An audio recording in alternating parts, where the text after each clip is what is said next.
while that's drying, I need to cut out all this lifted vinyl. You can see all the higher parts.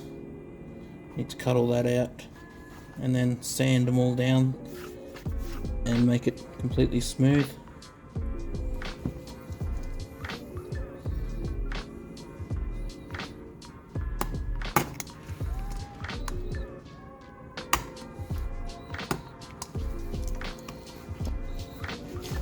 Alright, I worked out a slightly better way. Die grinder. This is really hard, it's like plastic, so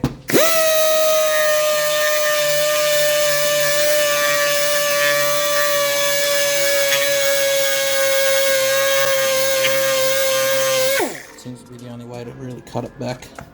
So I want to get it nice and flat, get rid of all the high spots. Cut it all out, cut out a fair bit of the foam as well. Made it nice and flat. So now I just need to fill that in, and what I'm going to use for that is just rubber Sikaflex. Hopefully it works. I'm just going to fill it, and then I think it'll sink in, so I'm probably going to have to fill it a few times, and then I'm hoping to be able to sand it off so it's dead smooth, and then using flexible rubberized paint the top, or paint the whole thing, but heavier coat on the top.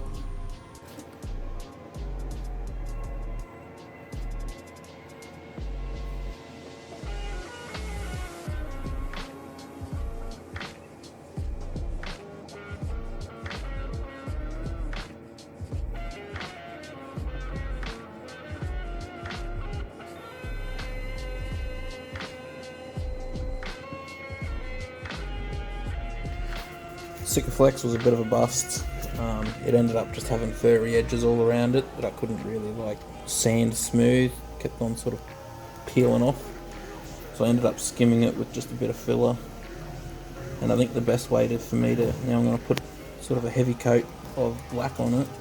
And I'm thinking the mold that I made isn't going to work while it's wet, because no matter what I do, if I push it down, it sort of like suction cups and sucks all the vinyl back, all the paint back up. So I think my best bet's going to be just to use a sponge. I'm going to experiment on the go and see if this side works better or this side works better, just to get a bit of texture onto it. And I'm just going to do the whole top pad bit. Hopefully it looks half decent.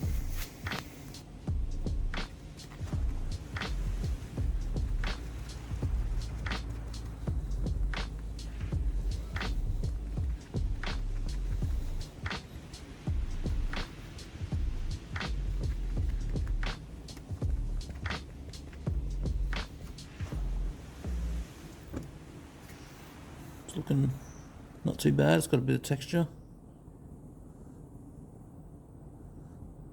Just keep on adding light coats and dabbing it.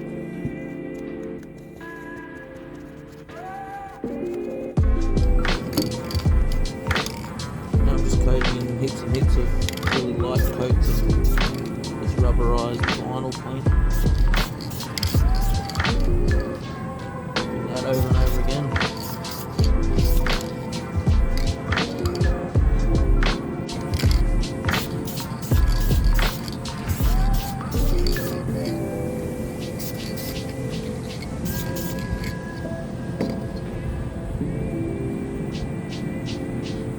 And that's what they look like side by side. That's the good one. It never had anything wrong with it. And that's the one that was all cracked. So I'm pretty happy with that. Pretty good grain all the way through it. Just got to put them on the car. I fit this catch can overflow bottle for the radiator to it, but a bit of an issue.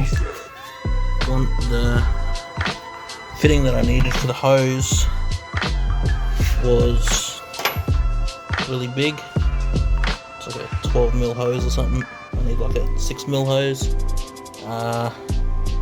So I was going to pull out the fitting for this to use to see if I can buy one for that, the same.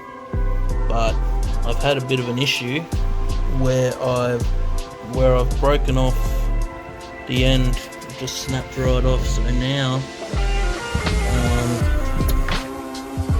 I did tap it out to try and use that little bit of thread right there to make it fit, but it wasn't enough thread, and I've ended up having to grind out just a little bit of the weld there because I couldn't spin it properly.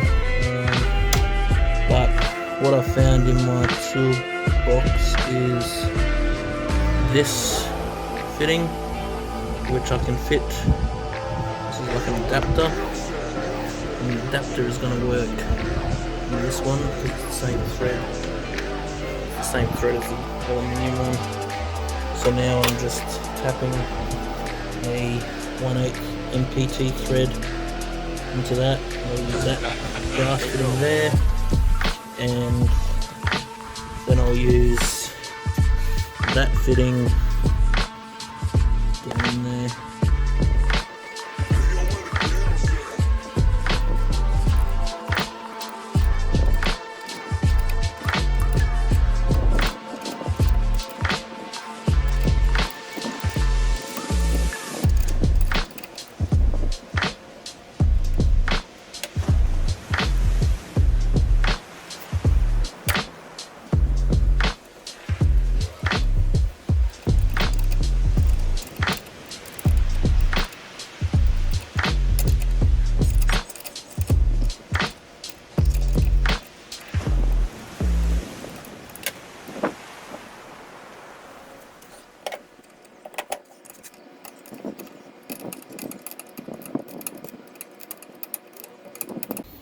All done.